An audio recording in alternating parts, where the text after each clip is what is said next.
Well, good morning. Good morning. Yes, so good. Well, I'm here to keep going in our series that we're doing. And if you've been with us the last 2 weeks, you'll know that we're in a series that we've called Deep and Wide. So we're looking at some practices that God set up for us to live well, following Jesus, so that we're transformed in Him and reflect Him well here on earth. Now, you might be wondering, well, this all seems pretty simple. It's simple stuff we're talking about. Last week, Liz shared about the Word, the Holy Bible, and you think, where is the meat? I want some meat. Well, it says in James, as some of you know, that faith without works is dead. And so essentially what that means is that if what we think and, believe is not translating into what we do, maybe we don't really know it or believe it yet. And so I don't know if any of us are doing all of these practices of following Jesus really well yet. So I think it's fair to say we need a little bit more learning here. So have you ever noticed then how with God some of the most powerful things or effective things in life are the simple things?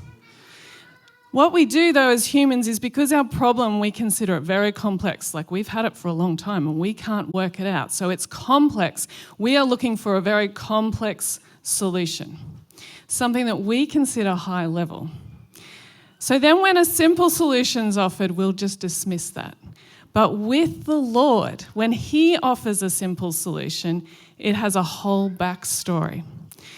It will have a whole context that simple thing is within, so that could be considered the width, and then it will have a whole depth that comes up out of God's love for us, and that could be considered the depth, deep and wide.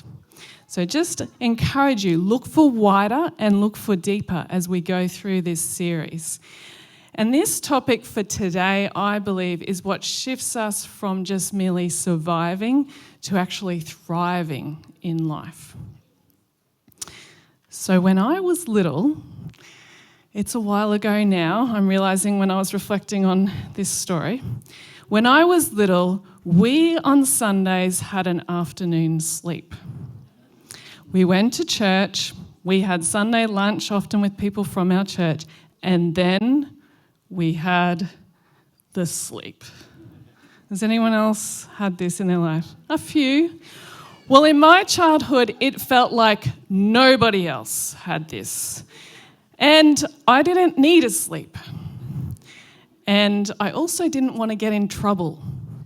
So what I did was I spent an enormous amount of energy doing things silently. Has anyone else done this? It is amazing how loud pulling your drawer open in your bedroom can be when it needs to be silent, right? Who knew? As we were also the family in the street that had a basketball court in the front yard, we were the meeting place for the street games on the street. But we were the only ones having the Sunday afternoon sleep. So it may be true that once or twice a neighbour might come over and just knock on one of our bedroom doors. Are you allowed out yet? No. But I just wanted to be with my friends. Oh, how things change. I grew up and I became a parent, and now I loved rest time on Sundays. But I'm pretty sure that my kids might have done some of the same things that I did when they were meant to be resting. Sabbath, hey? Today we're going to talk about Sabbath. Now, usually we think about Sabbath as just having a rest, that each week we should have a rest. But if we're busy, well, it's all right. It's just a rest and I'll skip it. I'll be able to push through. I'll be able to keep going. No biggie. Sure, we get tired. Sure, we get grumpy. Then we're impatient and maybe we're getting stressed, but it's all good because we can make it through. Yes. That could also be called surviving. Listen to these words. Are you tired? worn out, burned out on religion. Come to me, get away with me, and you'll recover your life. I'll show you how to take a real rest. Walk with me and work with me. Watch how I do it. Learn the unforced rhythms of grace. I won't lay anything heavy or ill-fitting on you. Keep company with me and you'll learn to live freely and lightly. So this is just a simple explanation we find in a Message version of the Bible, which in Matthew 11:28 says, "Come to me, all who labour and are heavy laden, and I will give you rest. Take my yoke upon you and learn from me, for I am gentle and lowly in heart, and you will find rest for your souls. For my yoke is easy and my burden is light." Now in Mark 2, Jesus says the Sabbath was made for man, not man for the Sabbath. He said that Sabbath was made for us. It's not a religious activity. It's a structure put in place out of that depth of his love for us. And when we pause and immerse into the beauty of God, the things of him, we're brought to life. This is not a superficial quick fix. It's a filling up deep within us that has a substance to us, and it makes us resilient. Maybe you're aching for this depth of restoration and renewal in yourself. So let's look at Sabbath. Now this word shows up in the second book of the Bible in Exodus. It's a translation for the word Shabbat. But Shabbat doesn't mean rest. It actually means to stop. It is a 1 day a week time of stopping work. And it's not a standalone word either. It's within a context. So if you've got your Bibles with you, open them up to Exodus 16.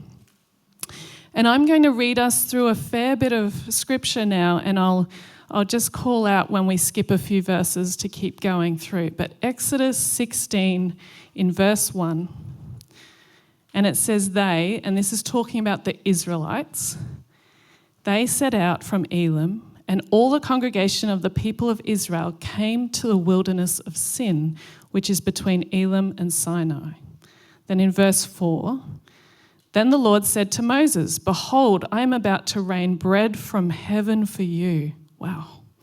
"And the people shall go out and gather a day's portion every day, that I may test them, whether they will walk in my law or not. On the 6th day, when they prepare what they bring in, it will be twice as much as they gather daily." Verse 13. "In the evening, quail came up and covered the camp, and in the morning dew lay around the camp. And when the dew had gone up, there was on the face of the wilderness a fine, flake-like thing, fine as frost on the ground. When the people of Israel saw it, they said to one another, 'What is it?' For they did not know what it was. And Moses said to them, 'It is the bread that the Lord has given you to eat.'" Verse 16. "This is what the Lord has commanded. Gather of it, each of you, as much as he can eat." That's cool, isn't it? Eat as much as you can. Praise the Lord. "You shall each take an omer according to the number of the persons that each of you has in his tent."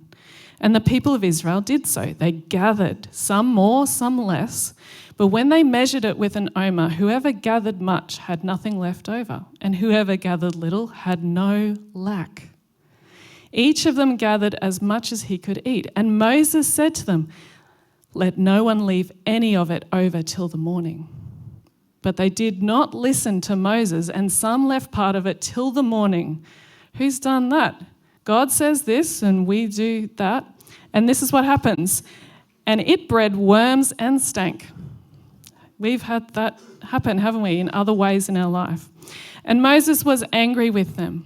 Morning by morning they gathered it, each as much as he could eat. But when the sun grew hot, it melted. Now on the 6th day," in verse 22, "they gathered twice as much bread, 2 omers each. And when all the leaders of the congregation came and told Moses, he said to them, This is what the Lord has commanded. Tomorrow is a day of solemn rest, a holy Sabbath to the Lord. Bake what you will bake and boil what you will boil, and all that is left over lay aside to be kept till the morning.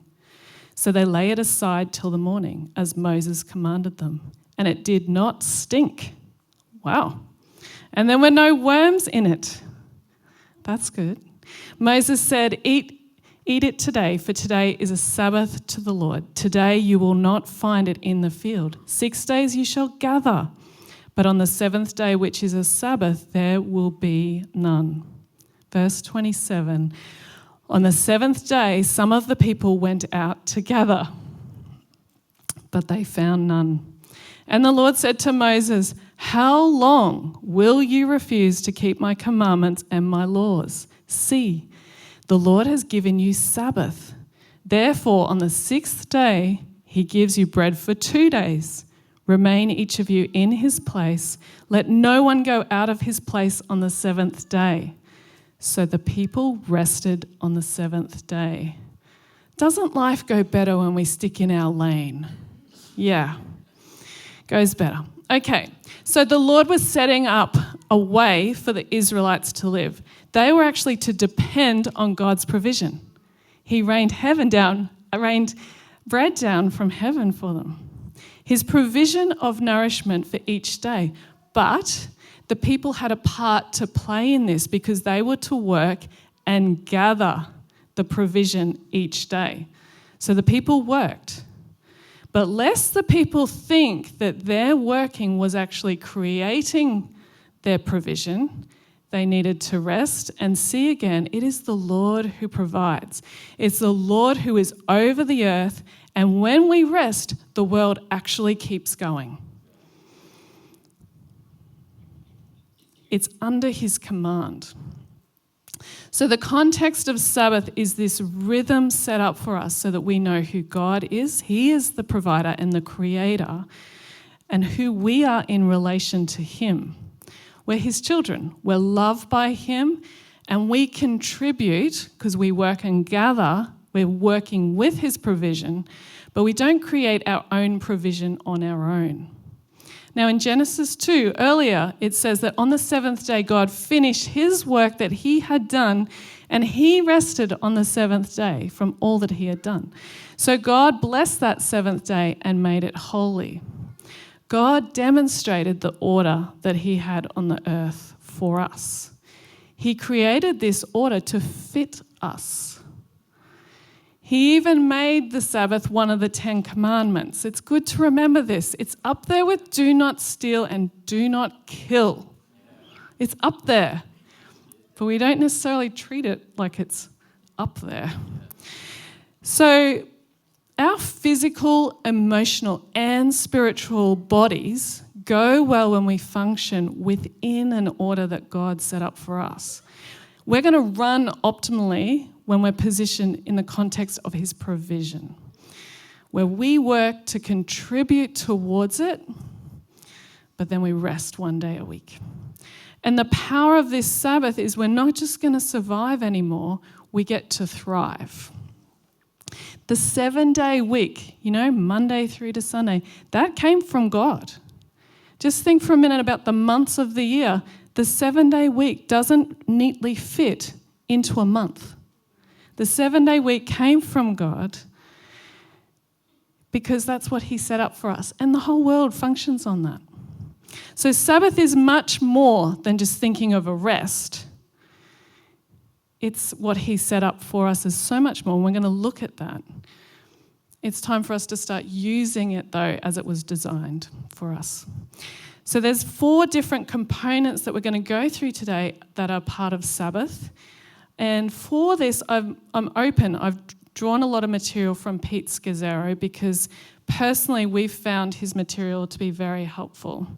So if you're really interested in working this through practically from today, and I hope you are, I did find last week that on his website he's got a free ebook. It's 26 pages, so really achievable, practical. You can download it and work out what you're going to do. So there's 4 components. Number 1 is to stop, because remember, Sabbath doesn't mean rest, it means to stop. So that's going to be number one. We need to be able to stop. To actually rest, we've got to be able to stop. We all know what it's like to try and sleep when you go to bed and the things of life and work have not stopped, right? They are going around. How fun is that, trying to sleep when it's all whizzing around? So being able to stop means we're going to be humble enough to admit our limits as a human and to know God's scope as the Lord. We can't run 24/7, and God doesn't want us to. God's the provider. He's the Lord over all. We are not. The practice of stopping aligns us with God and moves us into trusting Him.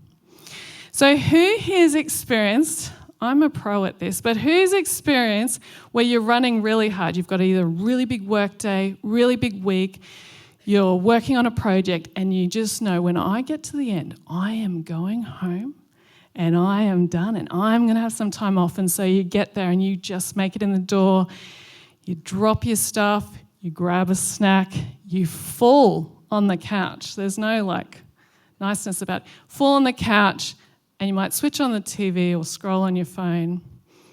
And before you know it, that time allotted for just pausing, it's over and you don't feel any better. Does anyone know this?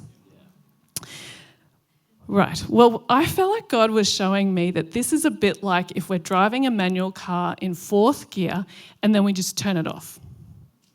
That's what this is a bit like. Now, I actually don't really know anything about cars, so I had to look this up about what happens. And if we do this, we cause the engine to stall. Some of you will be like, yes, you do, but that's where I'm at. You'll cause the engine to stall. The car will do some awful movements, shuddering. It'll be quite alarming before just stopping suddenly, and it kind of wrecks the car a bit, yeah? So this makes sense then. This is why when you're learning to drive, they teach you to drop down one gear at a time. 4 to 3 to 2 to 1. And then when you get good at managing the car, right? Just think about yourself being the car for now. When you get good at managing the car, you might be skilled to drop from 4 to 2 to turn that corner still, right? And then to 1 and then to stop. So this type of stopping we're talking about where we just make it might be different to the stopping that God's talking about. It puts strain on the car. It wrecks things. Stopping well is a process that can take various lengths of time for different people. I can encourage you if you take a while. I take a while to stop. And I can feel myself dropping down gears, and I drop down 4 to 3 to 2 to 1. As I start to slow down, though, what happens is my brain goes, oh, there is a tiny bit of space in here. And so my creativity explodes. I'm like trying to slow down and then bing, oh, I remembered all the things I've got to do. Then I remember I have all these incredible ideas for work. Bang, bang, bang, you can do this, you could do this is the next step, all firing. Right at the time when I need to exit productivity, my brain is going, oh, and I desperately then want to be productive. So it is something that I have to be really determined about and ride through the dropping down of gears until I actually make it to stop. If there was a 5th gear and a 6th gear, I would love living in that. But that's not for all time. So Sabbath practice, as we move into it, remember, we're trusting the Lord, that the world's going to keep going. He's got it, and He wants us to rest. It's a little bit like your boss coming to you at work and going, Deb, you need to have a holiday. So you're going to go have a holiday now, and don't worry, because I'm going to do everything that needs to happen while you're gone. That's what God does for us. Okay, the second component, though, is the one we know, sort of. Rest. So rest is that next component because God rested from His work in Genesis. The Israelites rested on the 7th day from their work of gathering. Once we have stopped, we're trusting God. We are confident He's got it all covered. we can rest. Who knows that beautiful sleep that you have when you don't have a care in the world? How good are those sleeps? Sometimes they're rare, hey? How good are those sleeps?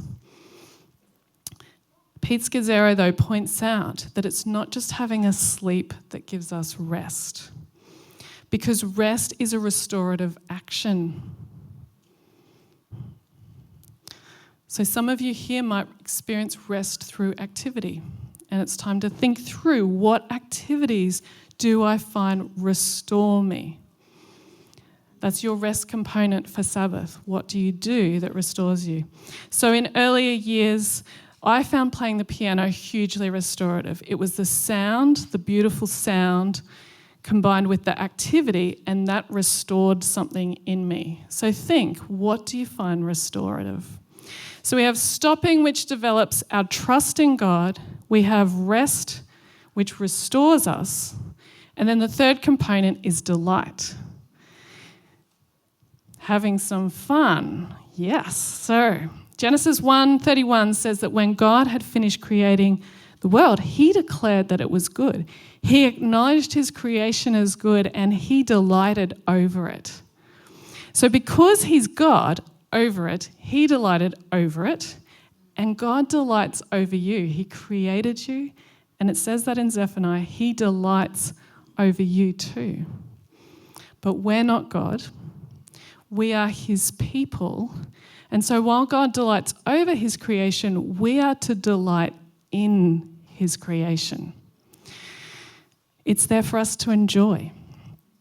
What do you enjoy doing? Now, this can be really hard if you love being productive, and if you love working, it can be hard to work this one out.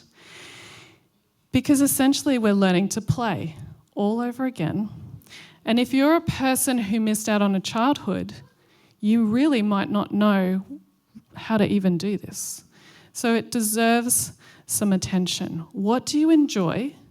Or what might you enjoy if you tried it? This year, I have really felt that the Lord's given us Nehemiah, a verse from Nehemiah, that the joy of the Lord is your strength. As we enjoy God's creation around us, we actually are strengthened. Sabbath practice then strengthens us. So we're stopping and trusting. We're resting and being restored. And then we're playing, or we're delighting, and we're being strengthened. So finally then, the fourth component is what I would call contemplation or worship. This is the aspect of Sabbath that remembers God. This is a holy day that he set apart, and we are to keep our mind on who is the provider, who created the world that we are living in. It is a holy day. It's set apart. So we want to use this day the way that he wants us to, and we're connecting with him. So Sabbath practice then glorifies God. So some tips to get us started. We've got to get really practical now. We looked at the parts, but we want to get really practical. How do we tackle getting this started? Number one is time. You need to give some thought to when in your week would you give for Sabbath. Different seasons require different times. It's okay for you to explore what this might look like for you or your family. So years ago, when our kids were younger, we would start at 4 p.m. on a Saturday till 4 p.m. on a Sunday, and that worked really well. But others might do this on a Friday to a Saturday. It takes genuine thought. Second thing is prepare. We realised when we were working it out that this meant that the mowing had to get done in a certain time. We realised that I needed to look at the washing getting done during the week rather than a big mountain on the weekend. It takes preparation to be able to do this. Number 3 is plan. What are you going to do on your Sabbath? That's a bit exciting. It's a bit like planning a holiday, but this is like the holy day that the Lord is giving you, like not even just the approval to do, but the instruction to do. I want you to work out a holy holiday day. day. How good is that? So plan it. You need to think about what you find restorative, what you find fun, and put it in. Some people love spontaneity and they're like, I don't want to plan, I just want to be free and have fun. Put that in. Put time aside to say for the whole of this afternoon, it's whatever beautiful fun thing we come up with in the moment. Plan it. Some of us need an activity to restore, but some here, you literally just need a sleep. And number 4 is community. My last Sabbath was done on my own, and that's hard. It's hard. God created us to be with one another, and so having part of your Sabbath with another person or people is really helpful, and that's God's way. So church here like this is powerful for Sabbath. We're worshiping the Lord together. When you're feeling low, you can come in this room and there's people around you who are joy-filled. They can help lift you up. It's not a case of, oh, why are they happy? It's a case of, I'm in this together with them and I can be lifted up by their joy. Others are feeling distracted. And you can come in here and see how focused some are and feel like that helps link you in and get you focused as well. You might come in really excited, and so you have the blessing of being able to encourage someone or give them faith, the joy of community. Maybe if the team can start heading up. Now, I want to be honest with you that this is something that I'm still working out, and I've been working out this for a really long time. So we've had seasons where it was set up, it was going beautifully, but then seasons change, don't they? Seasons change, work changes. If you have kids are growing up, kids have different commitments. And so we need to revisit this concept fairly regularly. Also, the world, as you know, operates in a way that does not support this at all. And we either refuse rest altogether because we're not trusting God, or we're resting in a way that's completely indulgent and it's just all about us in the moment. But Sabbath is a supernatural provision. The benefits of Sabbath for us are far bigger than what we might expect. So years ago when Tobe and I gave genuine attention to this area, we learnt about it, we discussed it over time, we planned it, and then we started really doing it. We were amazed. You know, you hear about it, but then when you experience it, we were amazed because we felt like we'd had a full holiday. You know, the benefits of where you pay a lot of money, you take a lot of time off work that's costly, it's pretty costly, and you have this great holiday and you come back and it was so great. We had that from having one day a week with the Lord. And we got to experience the power of that. And it's what God has set in place for us to have. As we got better at practicing this, we experienced living with some margin in our lives. And it meant we could breathe and we actually came to life. And one of the coolest things that happened was we would come to Monday morning and we were ready for that week. We weren't on the back foot. We were ready to dive into the week. It wasn't like I have to show up and do it. We were ready. We were charging and strong to tackle that week. Now we're in a season that is really seeking to steal that away from us. And so we have to be very determined about this. And you might be in that too.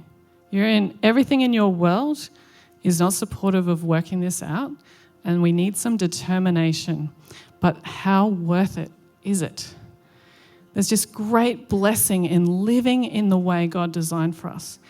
And our lives are to reflect Jesus here on earth. We can be in these rhythms that God has for us and move out of survival mode into thriving. We're changed. We're changed in the practices of God. So let's never underestimate too the power of seeing someone where when you look at them, you can see they trust God. the testimony that comes out when you see what their world's like and you can see them fully trusting God, that bears so much witness to the Lord. And as we move into Sabbath, we're demonstrating that. We're witness of what life is like to trust in the Lord.